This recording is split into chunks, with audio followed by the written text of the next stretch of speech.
नमस्कार जोहार। मैं चंदा कुमारी एक बार फिर हाजिर हूँ आप सभी के सामने और भी है राह की नई कड़ी के साथ। जैसा कि आप सभी जानते हैं, हमारा जो ये कार्यक्रम है ये एक माध्यम है, युवाओं को मार्गदर्शन दिखाने का एक माध्यम। इसके ज़रिए हम युवाओं को उनकी मदद करते हैं ताकि वो अपने एक भविष्य का, एक सुखद भविष्य का, एक सफल भविष्य का निर्माण कर सके।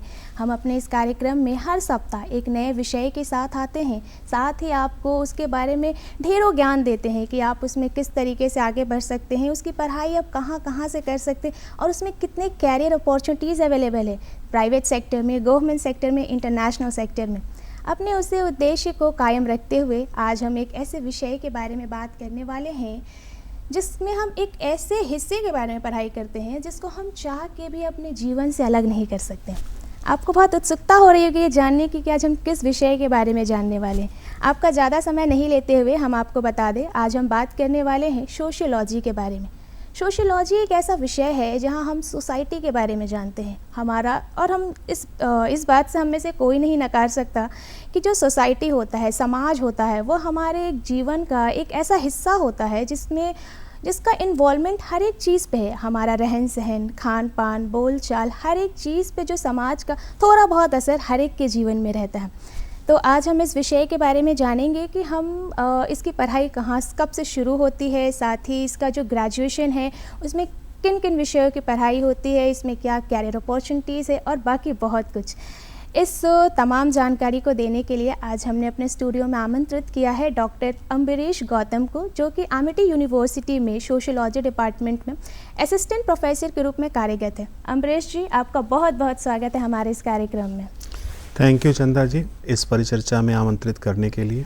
जी अम्बरीश जी, जैसा कि मैंने बोला है कि सोसाइटी, जो हमारा सोशियोलॉजी जो विषय है इसमें हम सोसाइटी को जानते हैं, लेकिन सोसाइटी जैसे कि एक बहुत ब्रॉडर शब्द है जिसमें कि बहुत सारे एलिमेंट्स आते हैं, सोशल ग्रुप्स आते हैं, फैमिली, स्कूल, बहुत चीज़।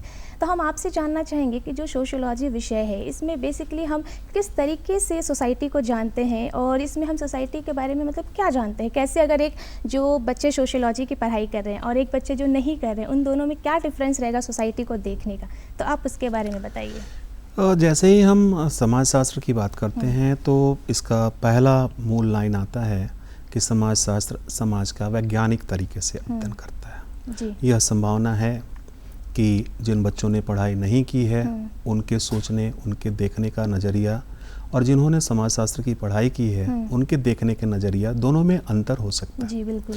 जैसे ही हम शब्द वैज्ञानिक पर आते हैं तो वैज्ञानिक कहने का मतलब है कि हम किसी भी अध्ययन को, उसको हम किसी निश्चित तार्किकता के साथ उसको हम प्रस्तुत करने की कोशिश करते हैं।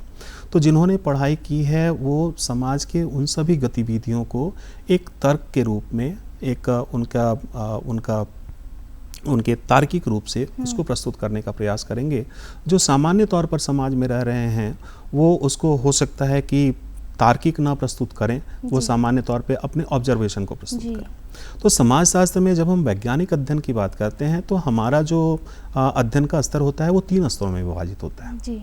पहले हम ऑब्जर्वेशन करते हैं, फिर रेक्टिफिकेशन करते हैं और फिर जनरलाइजेशन करते हैं। ये तीनों चीज़ें आती हैं। तो जब समाज का हम वैज्ञानिक अध्ययन करते हैं तो उस स्थिति में हम समाज के हर उस गतिविधि को, चाहे वो व्यक्ति से संबंधित हो, चाहे वो संस्था से संबंधित हो, चाहे वो समुदाय से संबंधित हो, उन सभी चीज़ों के कारण और उसके परिणाम, किंतु परंतु इन सारी चीज़ों को जानने की कोशिश करते हैं। जैसा कि आपने कहा कि मतलब अगर इसमें देखा जाए कि सोशियोलॉजी की पढ़ाई करने के दौरान हम जो सोसाइटी को तो बहुत बेसिक लेवल से जानते हैं, मतलब उसमें कितने तरह के उसमें सेगमेंटेशन है, कितने तरह के विभाजन, हर तरीके से।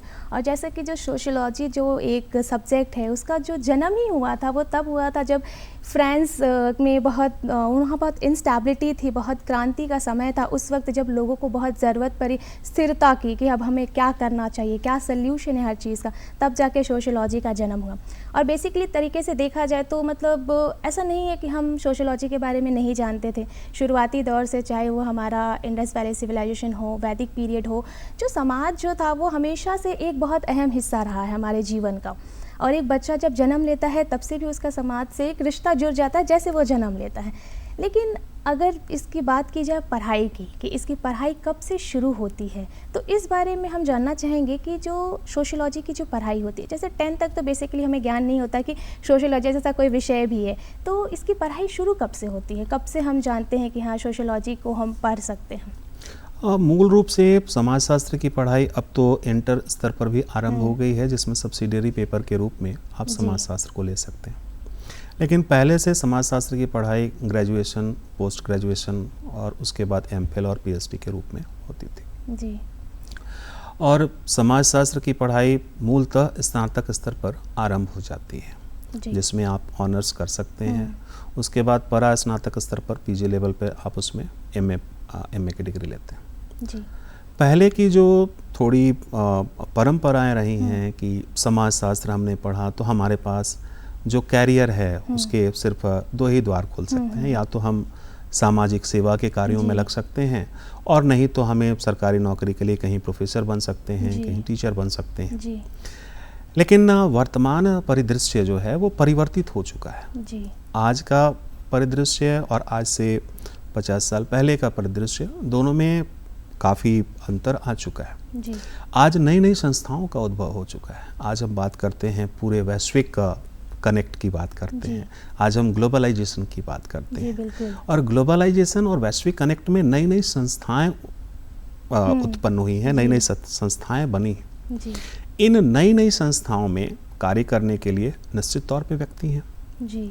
तो जो मैंने कहा कि समाजशास्त्र में जब हम व्यक्ति और समाज की बात करते हैं, समुदाय की बात करते हैं, तो वैसे ही इन नए संस्थाओं में काम करने के लिए जो भी व्यक्ति हैं वो भी समाज और समुदाय से जुड़े होते हैं। तो निश्चित तौर पे अगर आपने समाजशास्त्र का अध्ययन किया है तो आप उन संस्थाओं में आपको कार्य करने के लिए बहुत सारे ऑप्शंस मिल सकते हैं जी।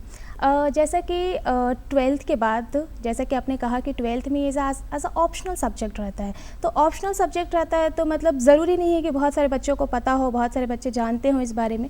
लेकिन कई बार ऐसा होता है कि जब हम 12th से बाहर निकलते हैं, तो जब हम ग्रेजुएशन करने के लिए एडमिशन लेना चाहते हैं, तो ज़रूरी नहीं है कि आर्ट्स के बच्चे ही सिर्फ, और साइंस के, कॉमर्स के, डाइवर्स फील्ड के जो बच्चे होते हैं वो भी इस फील्ड में जाना चाहते हैं। तो हम आपसे यहाँ पर ये जानना चाहेंगे कि ग्रेजुएशन करने के लिए सोशियोलॉजी में क्या मिनिमम जो एलिजिबिलिटी क्राइटेरिया होती है वो क्या होती है? मिनिमम एलिजिबिलिटी क्राइटेरिया 50% मार्क्स आपका जो है किसी भी डोमेन में होना चाहिए, और समाजशास्त्र में आप ग्रेजुएशन में एडमिशन ले सकते हैं। यानी कि अगर बच्चों ने साइंस में किया है या कॉमर्स में किया, उनमें किसी में कोई बाधा नहीं है? कोई बाधा नहीं है, उनका 50% अगर उसमें मार्क्स आया है तो वो ग्रेजुएशन में एडमिशन ले सकते हैं। विषय का चुनाव करने के बाद, 12वीं के बाद विषय का चुनाव करने के बाद, एक जो सबसे जो अहम जो क्वेश्चन जो माइंड में होता है, वो चाहे बच्चों के माइंड में हो या फिर पेरेंट्स के माइंड में, वो काफ़ी कन्फ्यूजन होता है कॉलेजेस को लेके कि मतलब किस कॉलेज में एडमिशन लें, किस कॉलेज में एडमिशन नहीं लें। और जहाँ तक कि देखा जाए तो अभी इतने सारे हमारे पास ऑप्शंस अवेलेबल है कि जाहिर सी बात है, और साथ ही सोशल मीडिया का उतना ही योगदान है, तो जाहिर सी बात है कि कन्फ्यूजन होना बहुत लाजमी है। तो अगर बात की जाए सोशियोलॉजी की, कि अगर हम चाहते हैं कि सोशियोलॉजी में हम अगर हमारा जो कैरियर है वो सोशियोलॉजी में ही आगे बढ़ना चाहता है, तो ऑब्वियस सी बात है, अगर हम, क्योंकि बहुत बच्चे ऐसे होते हैं जो ग्रेजुएशन के बाद ही जॉब जो है लेना पसंद करते हैं, तो अगर सोशियोलॉजी में अगर वो कैरियर परस्यू करना चाहते हैं तो उनके लिए क्या कॉलेजेस अच्छे हैं, मतलब क्या कॉलेजेस बेस्ट हो सकते हैं अगर सोशियोलॉजी की तरफ से देखा जाए तो? देखिए, समाजशास्त्र की जब पढ़ाई है तो समाज का शास्त्र की पढ़ाई सिर्फ सैद्धांतिक नहीं होती है, समाजशास्त्र की पढ़ाई व्यवहारिक भी होती है जी। और समाजशास्त्र की पढ़ाई करने के साथ साथ बच्चों को व्यवहारिक ज्ञान बहुत आवश्यक होता है। अच्छा। तो बच्चों को जब कॉलेज का वो चुनाव करें तो उस समय थोड़ा सा उनको कॉन्शियस रहने की ज़रूरत है, और उनको हमेशा वैसे कॉलेजेस का चुनाव करना चाहिए कि जो कक्षाओं में आपको सिद्धांतों को ना बताते हों, बल्कि उन सिद्धांतों को समाज पर कैसे लागू किया जाता है, बाहर की एक्टिविटी के साथ, एक्सटेंशन एक्टिविटीज़ के साथ, समुदाय के साथ, गाँवों के साथ, किसानों के साथ किस तरीके से लोगों को जोड़ते हैं, इन सारी गतिविधियों में जो भी कॉलेजेस इन्वॉल्व हैं, तो बच्चे उन कॉलेजेस का चुनाव कर सकते हैं। एक तरफ वो सिद्धांत को भी जान पाएंगे और दूसरी तरफ उस सिद्धांत का प्रयोग समाज में किस तरीके से हो रहा है, एक किसान समूह कैसे करता है, एक मजदूर वर्ग कैसे करता है, महिलाएं कैसे करती हैं, बच्चे कैसे करते हैं, वो कनेक्ट जो भी कॉलेज आपको प्रोवाइड करता हो, आप निश्चित तौर पे उसका चयन कर सकते हैं। यानी कि जहाँ मतलब ऐसे कॉलेजेस जो कि प्रैक्टिकल जो है, प्रैक्टिकल अप्रोच, यानी कि जो हमें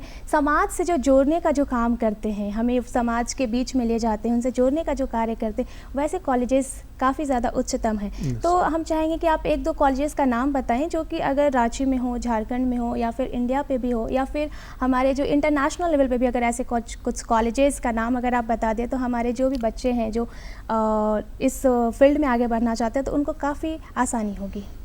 देखिए, कॉलेजेस का चुनाव तो बच्चों को हमेशा व्यावहारिकता के आधार पर करना चाहिए। अगर भारतीय संदर्भ में हम देखें तो यहाँ पर जो कॉलेजेस हैं जिनमें समाजशास्त्र का एक आप कहते हैं कि बहुत बड़ा नाम रहा है जी, तो समाजशास्त्र के लिए हम जो चुनाव करते हैं तो JNU का सबसे पहला नाम आता है जी।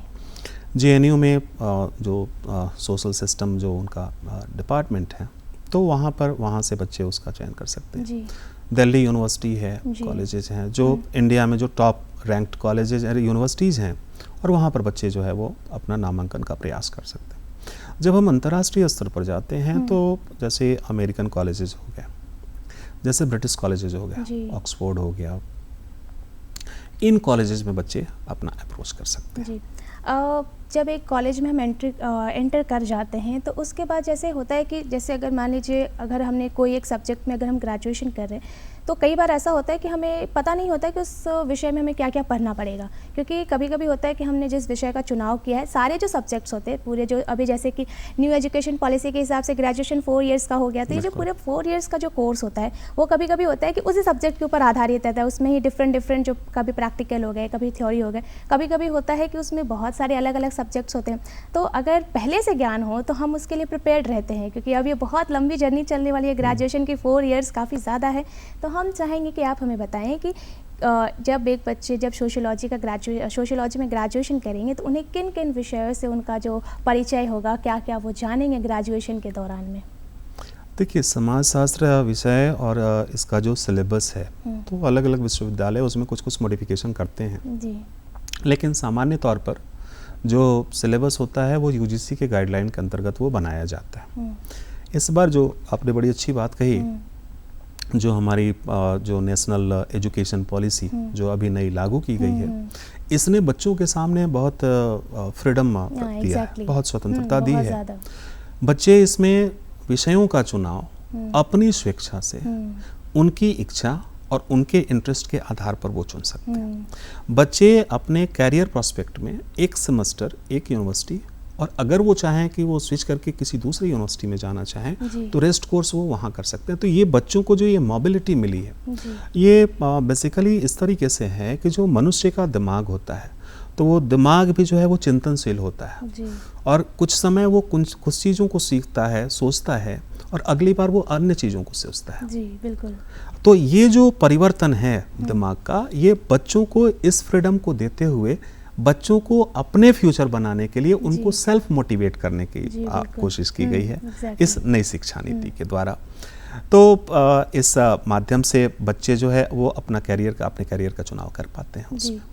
तो बेसिकली जैसे कि आपने कहा कि अलग अलग यूनिवर्सिटी के अलग अलग सिलेबस होते हैं, लेकिन अगर बेसिक तौर पे देखा जाए तो क्या क्या मतलब कौन कौन से ऐसे पार्ट्स हो सकते हैं कि जैसे अगर कुछ डाइवर्जेंस हुए, जैसे अगर 2 पार्ट 3 पार्ट, या फिर जैसे कि एक वेस्टर्न सोशियोलॉजी हो गई या इंडियन सोशियोलॉजी हो गई, तो इस प्रकार से अगर कुछ इसमें पार्ट्स हैं जो कि बच्चे जानेंगे ग्रेजुएशन के दौरान, तो ऐसा कुछ है तो आप हमें बताएं। समाजशास्त्र के सामान्य सिलेबस में जो पार्ट हैं वो पार्ट 3 भागों में विभाजित हैं जी।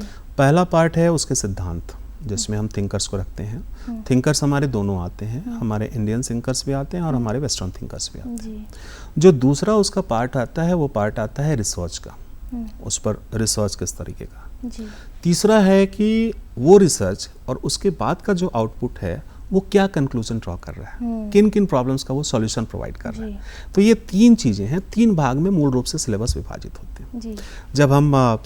जब हम थिंकर्स की बात करते हैं तो हम इंडियन थिंकर्स में हम GS खुर्रे का, लुई ड्यूमा का, MN श्रीनिवास का, SC दुबे का, हम इनका नाम और इनकी थ्योरीज को पढ़ते हैं। जैसे ही हम पश्चिमी थिंकर्स पे जाते हैं तो हम वहाँ पे पढ़ते हैं अगस्त कॉम्टे की थ्योरी पढ़ते हैं, पार्सन्स की थ्योरी पढ़ते हैं, मर्टन की थ्योरी पढ़ते हैं, कार्ल मार्क्स की थ्योरी पढ़ते हैं, उनके सिद्धांत आते हैं। तो ये दोनों सैद्धांतिक परिप्रेक्ष्य जो हमारा मूल होता है। सिद्धांत हमेशा एक जैसे नहीं रह सकते। जी बिल्कुल। आज जो सिद्धांत दिया गया वो सिद्धांत कल भी लागू होगा ये आवश्यक नहीं है।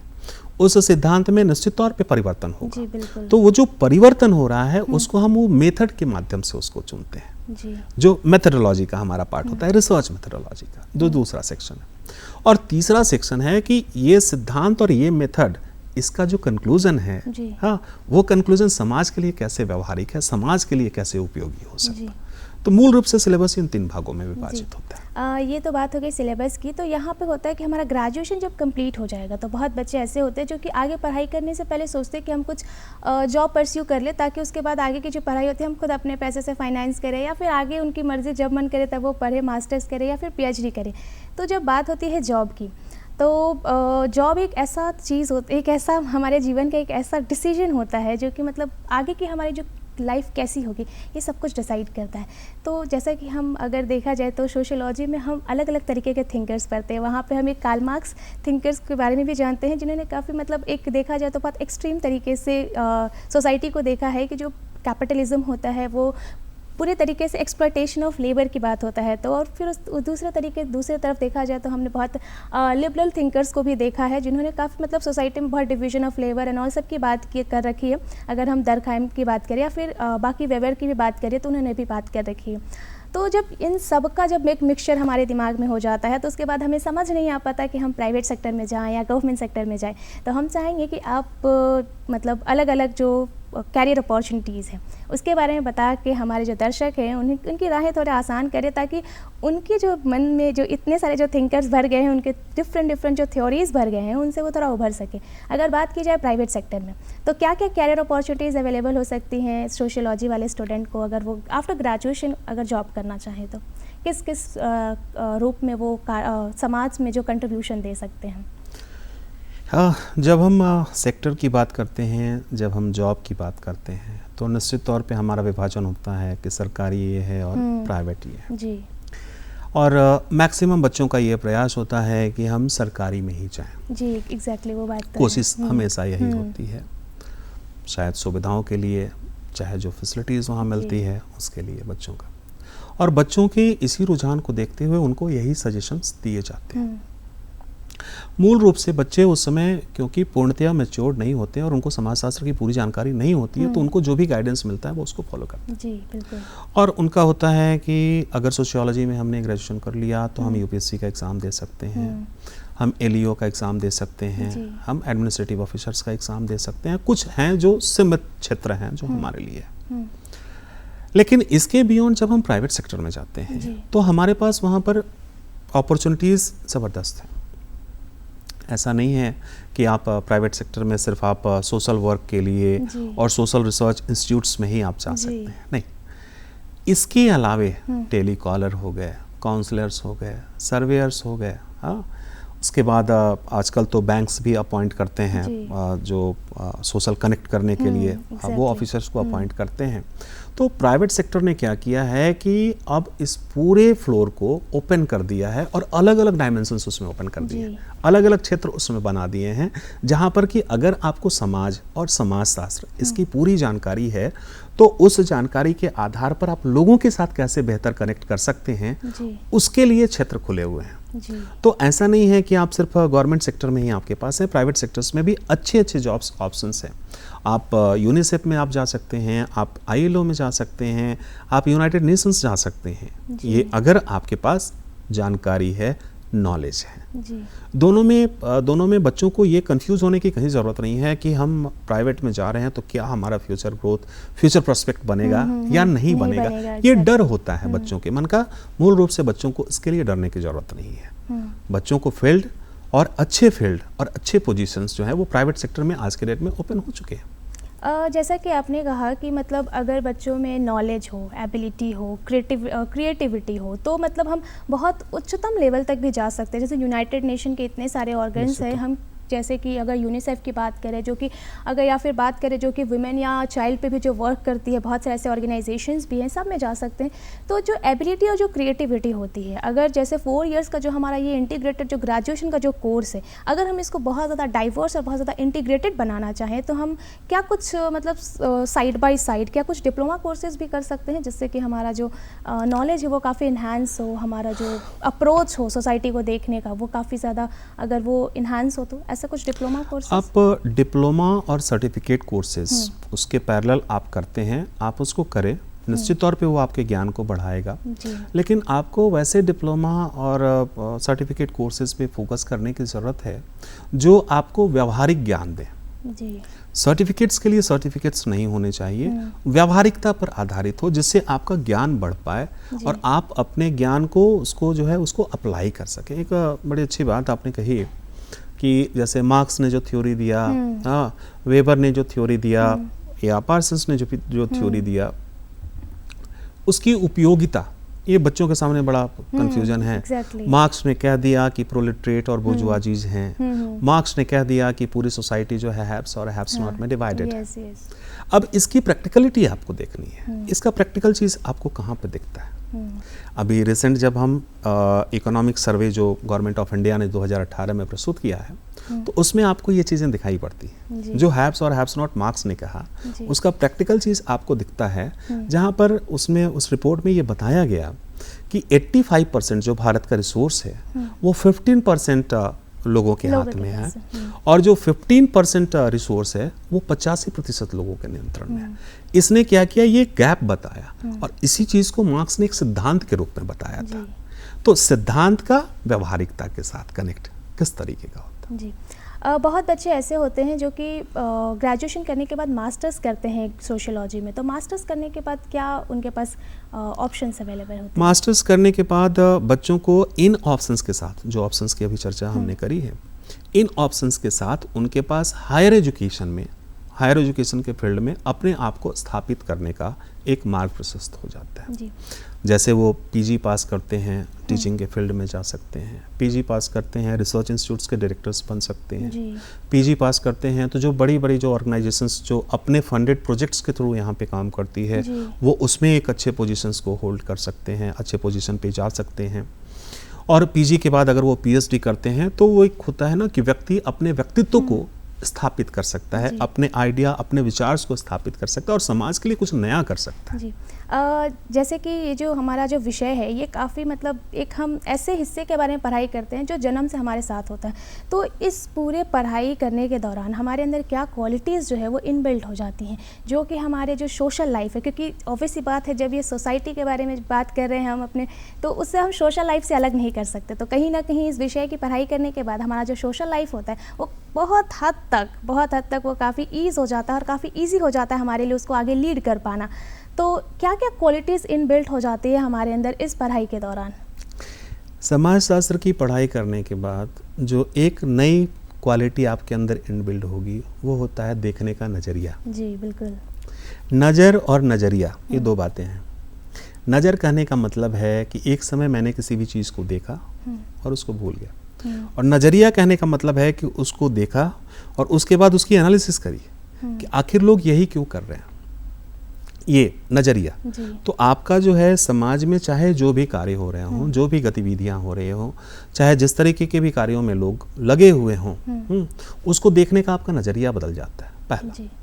दूसरा आपका आ जाता है कि आपके अंदर समाज में व्यक्तियों के व्यवहारों को उनके तार्किक मूल्यांकन करने की क्षमता विकसित हो जाती है। तर्क के आधार पर, तर्क की कसौटी पर आप उनको कसने का प्रयास करने लगते हैं, कसना सीख जाते हैं। और जो तीसरी बात होती है कि समाज में होने वाली इन सभी गतिविधियों का एक सामान्य प्रारूप क्या हो सकता है, आप उस सामान्य प्रारूप को प्रस्तुत कर पाते हैं, जो सामान्य तौर पर जो समाजशास्त्र नहीं पढ़ा है वो नहीं कर सकता। तो ये तीन चीज़ें बहुत मूलभूत हैं जो समाजशास्त्र पढ़ने के बाद आ जाती हैं। आप हमारे जो बच्चे हैं जो कि सोशियोलॉजी की पढ़ाई कर रहे हैं या फिर आगे जो करने की सोच रहे हैं, जैसे कि अभी एडमिशन प्रोसेस भी चल रहा है क्योंकि सारे रिजल्ट आ चुके हैं, तो आप बच्चों को क्या गाइडलाइन देना चाहेंगे कि वो किस तरीके से आगे बढ़ें? बच्चों के लिए जो गाइडलाइन है, तो एक चीज़ तो मैं बताना चाहूँगा, एक बुक अभी हमारी आई है a subject sociology, a subject of opportunities. जी। इस पूरी पुस्तक में मैंने इन सारे मुद्दों को टच करने की कोशिश की है। जो प्रश्न आपने पूछा जी। कि बच्चे अगर ग्रेजुएशन करते हैं तो उनके पास कौन कौन से फील्ड आ जाती है, अगर पोस्ट ग्रेजुएशन करते हैं तो क्या फील्ड्स ओपन हो जाते हैं, पीएचडी करते हैं तो क्या। तो इसमें मैंने सिलसिलेवार ढंग से उन सारी चीज़ों की चर्चा की है। पीएचडी करेंगे तो क्या होता। जी। बच्चों के लिए जहाँ तक जो हमारा सुझाव है, बच्चों को सबसे पहले जिस विषय को भी वो पढ़ते हैं, अगर वो समाजशास्त्र पढ़ते हैं तो बच्चों को सबसे पहले ज्ञान अर्जित करने पर अपना फोकस करना चाहिए। कितना ज़्यादा से ज़्यादा, जितना ज़्यादा से ज़्यादा वो नॉलेज का इन्हांसमेंट करेंगे, हाँ, वो उतना ज़्यादा उस सब्जेक्ट के बारे में अपने आप को मजबूत कर पाएंगे। तो ज्ञान की बढ़ोतरी, तार्किकता का विकास, और उसके बाद हर एक परिस्थिति में अपने आप को एडजस्ट करके उसको समझने की कोशिश। अमरीश जी, आपने इतने जो कॉम्प्लेक्स सब्जेक्ट था, जो कि मतलब काफ़ी सब्जेक्टिव है, क्योंकि हम यहाँ लोगों के बारे में जानते हैं और हम ये नहीं कह सकते कि कौन से लोग कब किस तरीके से बिहेव करेंगे। तो आपने इतने कॉम्प्लेक्स सब्जेक्ट को इतने अच्छे से सिंप्लीफाई करके बताया, उसके लिए आपका बहुत बहुत धन्यवाद। अगर हम अपने दर्शकों को यहाँ तक ये भी कह सकते हैं कि सोशियोलॉजी की पढ़ाई करने के बाद आप सिर्फ इकोनॉमिक फील्ड में नहीं, अपने जो सोशल फील्ड है, अपने जो पर्सनल फील्ड है, उन सब में बहुत ज़्यादा आगे रह सकते हैं। और ये सोचने की ज़रूरत नहीं है कि इस विषय की पढ़ाई करने के बाद आपके पास सिर्फ एक ही दिशा अवेलेबल है, आपके पास डाइवर्स दिशाएँ अवेलेबल है। आप हमारे इस जो चर्चा है उससे आपको काफ़ी ज़्यादा ज्ञान मिला होगा, हमें यह आशा है। और इसी आशा के साथ हम आपको ये उम्मीद दिलाते हैं कि इसी तरीके से हम आपके साथ हर सप्ताह एक नए विषय के साथ आते रहेंगे और उसके अनेक दिशाओं से आपको अवगत कराते रहेंगे। तब तक के लिए आप हमें इजाज़त दीजिए। धन्यवाद, नमस्कार, जोहार। धन्यवाद, नमस्कार।